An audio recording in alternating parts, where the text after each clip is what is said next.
জমিদার বাড়ির মেয়ের সঙ্গে গোলমাল করেছিস? এখন কি হবে বলতো, তোকে কোথায় লুকিয়ে রাখি? কেন জায়গা খুঁজে পাচ্ছিস না? এক কাজ কর, তুই আমাকে তোর বুকের মধ্যে লুকিয়ে রাখ।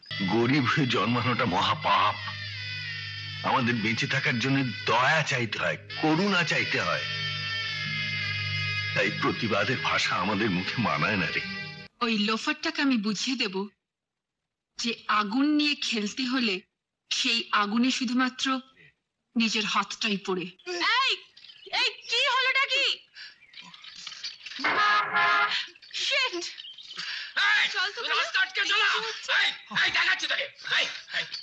এই যে মশাই, তখন থেকে যে হর্ন দিচ্ছি কানে শুনতে পাচ্ছেন না? এই রাস্তাটা কি তোমার বাবার? না মা, রাস্তাটা সরকারের। মা? আমি তোমার মা হতে যাব কেন? তুমি আমার মেয়ের মতো, তাই মা বলেছি।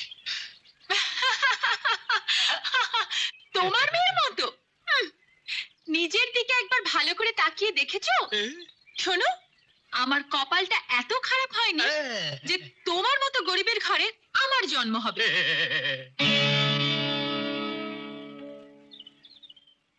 এই যে অমন হাঁ করে কি দেখছোটা কি? হ্যাঁ, আমাকে? তোমার মতো আমার শরীরে ঘামের দুর্গন্ধ নেই, আছে দামি পারফিউমের গন্ধ। এই সরাও এগুলো, নয়তো ধাক্কা মেরে ফেলে দেবো বলছি। রাস্তাটা সরু, আপনি একটু অপেক্ষা করুন। আমি ঠেলে ভ্যানটা সরিয়ে দিচ্ছি। ইম্পসিবল, তোমার জন্য আমি অপেক্ষা করব। সরাও সরাও বলছি। আপনি ভ্যানটা ঠেলে ফেলে দেবেন না, দোহাই আপনার। ইউ স্কাউন্ড্রেল, তোমার এত বড় সাহস! তোমার এই নোংরা হাত দিয়ে তুমি আমার হাত ধরলে? You swine!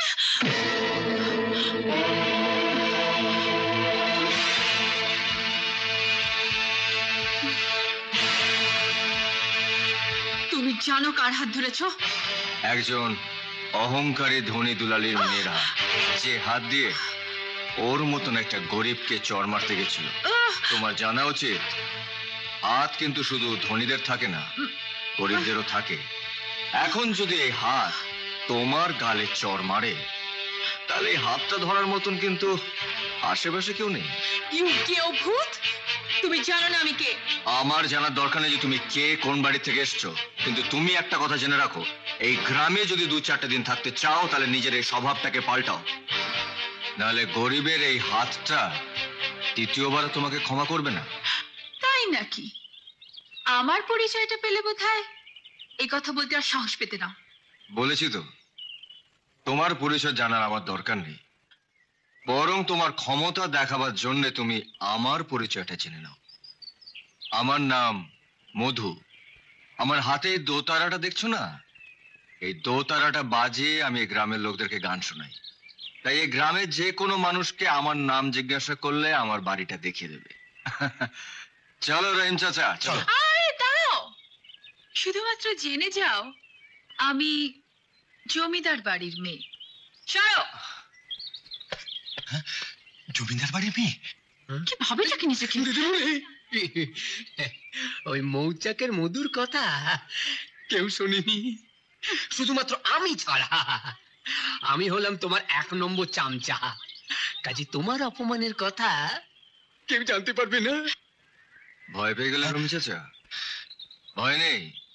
আরে জমিদারের দিন অনেকদিন আগেই শেষ হয়ে গেছে, তাই জমিদার বাড়ির মেয়ে পরিচয়টা অনেকটাই অচল পয়সার মতো। অসিত নারায়ণের রক্তে তোর জন্ম।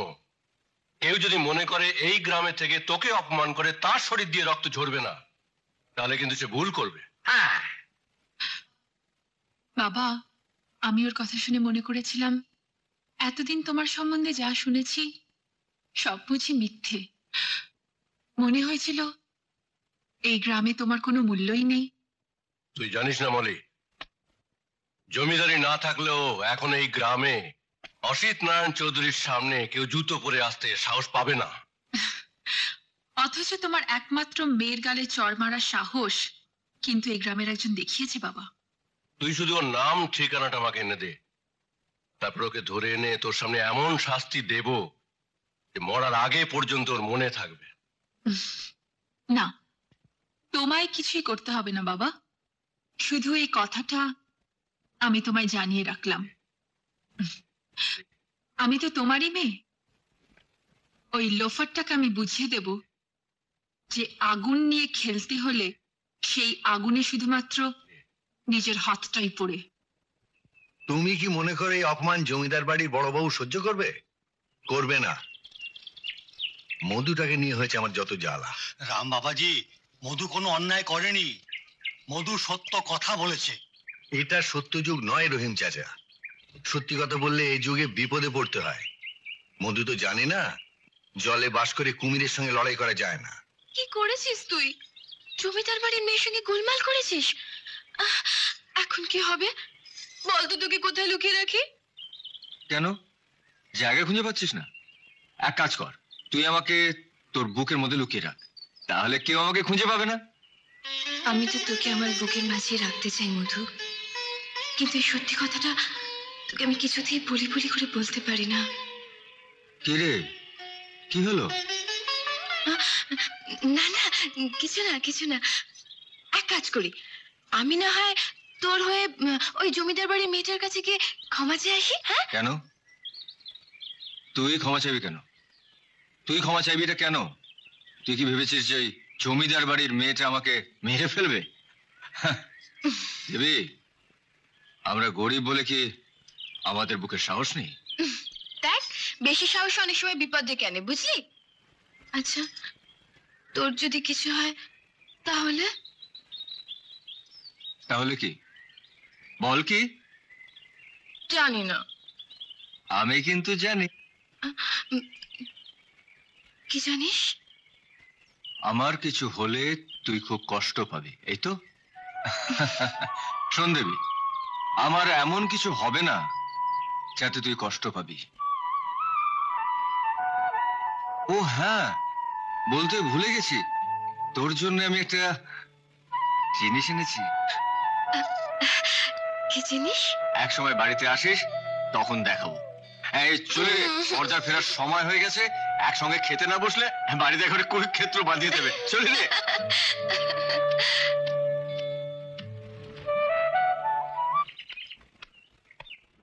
পরমা, পরমা, পরমা। আহ, হলোটা কি? এত চেঁচাচ্ছ কেন? গলাতে কি এতটুকু রসকস নেই? না নেই। তোমার সোহাগের দেওরটির জ্বালায় গলায় কি আর রসকস থাকে?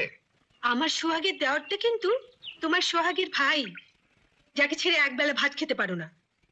ফিরতে দেরি হলে আমার 14 পুরুষ উদ্ধার করো। হ্যাঁ করি, তবে আজ ওর 14 পুরুষ উদ্ধার করব। কোথায় হতভাগা? শোনো, এক কাজ করো, মধুকে এই বাড়ি থেকে বিদায় করো, সব অশান্তি দূর হয়ে যাবে। হ্যাঁ তাই করব। আজ ওকে এই বাড়ি থেকে বিদায় করব। কোথায় সে? ডাকো তাকে। মধু, মধু, মধু। আহা বর্দা, এত উত্তেজিত কেন হচ্ছ? আমি সব শুনেছি। বৌদি, এক কাজ করো, তোমার নিমাই সন্ন্যাসকে সন্ন্যাস যাত্রার ব্যবস্থা করে দাও। তবে হ্যাঁ, নিমাই যাস না বলে কিন্তু কেউ পিছু ডেকো না যেন। পিছু ডেকো না? অত ছাড়া তোর কি ধারণা তোকে ছাড়া আমরা থাকতে পারবো না? এই পরমা, ওকে বলে দাও তো যে ওকে ছাড়া আমরা ঠিকই থাকবো। আসলে কি হয়েছে বলতো মধু? এই মধু, কোনো অন্যায় করেছিস? অন্যায় কই না তো। অন্যায় করিসনি? রাস্তায় জমিদার বাড়ির মেয়েকে কি বলেছিস? বল, কি বলেছিস? ও এই কথা, জমিদার বাড়ির মেয়ে রহিম চাচাকে চড় মারতে চেয়েছিল, আমি শুধু তার প্রতিবাদ করেছি। কেন প্রতিবাদ করেছিস? জানিস না আমরা গরিব, আমাদের প্রতিবাদ করতে নেই। এখন যদি জমিদার বাড়ির বড়বাবু তোমার মধুকে ধরে নিয়ে গিয়ে মারে, তাহলে কে ঠেকাবে? বলতে পারো কে ঠেকাবে? এই হতভাগা, তুই কি জানিস তুই আমার আর তোর বৌদির কে? কি চুপ করে আছিস কেন? বল বল। তোমাদের সন্তান। হ্যাঁ হ্যাঁ, সন্তান। আমাদের এই নিঃসন্তান জীবনে আমরা দুজনে তোকে সন্তানের মতো বড় করেছি। তোকে কি করে বোঝাবো যে তোকে কেউ আঘাত করলে সে আঘাত আমাদের দুজনের বুকে এসে লাগে? কি করে বোঝাবো যে তোর শরীরে কেউ রক্ত ঝরালে সেই রক্ত আমাদের হৃদয় থেকে ঝরতে থাকে? মধু, একটা কথা তোকে বোঝাতে পারি না, গরিব হয়ে জন্মানোটা মহাপাপ। আমাদের বেঁচে থাকার জন্য দয়া চাইতে হয়, করুণা চাইতে হয়। তাই প্রতিবাদের ভাষা আমাদের মুখে মানায় না রে, মানায় না। তোমার এই কথাটা আমি মেনে নিতে পারলাম না বর্দা। তুমি কি বলতে পারবে ধনী গরিব উঁচু নিচু এই ভেদাভেদের জন্য মানুষের রক্তের রং আলাদা? তাই যদি না হয়, মানুষের রক্তের রং যদি লালই হয়, তাহলে আমরা গরিব বলে নিজেদেরকে কেন ছোট মনে করব? বাবাজি, কুকুরের রক্তের রঙও কিন্তু লাল। হ্যাঁ, বলে কি তুমি বলতে চাও মানুষ আর কুকুর একই থালাতে ভাত খাবে? হ্যাঁ, এই যে তোমার বর্দার নাম শ্রীরামচন্দ্র, তাই বলে কি তোমার বর্দা শ্রীরামচন্দ্র আর আমাদের গ্রামের বড় বাবু একই থালাতে বসে ভাত খাবে? কালী কাকা, আপনি দাদাকে অবজ্ঞা করতে পারেন, কিন্তু আমার কাছে সত্যি সত্যি দাদা হচ্ছে শ্রীরামচন্দ্র, বৌদি সীতা। আমি রামায়ণের রাম সীতাকে কখনো চোখে দেখিনি, তাই জন্মাবার পর থেকে এই দাদা বৌদিকে আমি সেভাবে দেখে আসছি। শুনলে কালী, মধুর কথা শুনলে? ও দাদা বৌদিকে রাম সীতার সঙ্গে তুলনা করছে। এরপরে কি আমি বলতে পারি আমি নিঃসন্তান? তাহলে এই সন্তানের অসুখের জন্য আমার কাছে যে টাকা তুমি ধার করেছিলে, সেই টাকা তুমি শোধ দিয়ে দাও। অনেক দিন তো হলো, আর কত অপেক্ষা করব বলো? আমাকে আর কিছুদিন সময় দাও, আমি সব শোধ করে দেব। অনেক সময় দিয়েছি। সময় দিতে দিতে আমি যদি মরে যাই, তাহলে তো আমার টাকাটাই মার হয়ে যায়। না না, আর সময় আমি দিতে পারবো না। মাত্র 2 মাস, আমি কথা দিচ্ছি সব দিয়ে দেব। শুধু এইটুকু দয়া করো। তোমাকে আর দয়া চাইতে হবে না কালিদা। আমার এই শাখা দুটোতে ভরিখানেক সোনা আছে, আমি এই দুটো খুলে দিচ্ছি, আপনি বিক্রি করে নেবেন। না বৌদি না, তুমি বলেছিলে যে শাখা পরে তুমি আমাদের ঘরে এসছো। এই শাখা হচ্ছে তোমার স্বামীর সোহাগ। আমার জন্য বর্দা যে ধার করেছে, সেটা শোধ দেওয়ার জন্য তুমি তোমার হাতের শাখা খুলতে পারো না বৌদি। হাতের শাখা একজন নারী তখনই খোলে যখন যখন তার স্বামী। না, ও কথা বলিস না মধু, ও কথা বলিস না। আমি শাখা সিঁদুর আলতা পরে তোর দাদার আগে মরতে চাই। থাক থাক, আর কাঁদতে হবে না, কাঁদতে হবে না, অনেক হয়েছে। কিন্তু এইবারই শেষবার, আর কিন্তু তোমার সময় দেওয়া হবে না রাম, এই আমি তোমায় বলে গেলাম।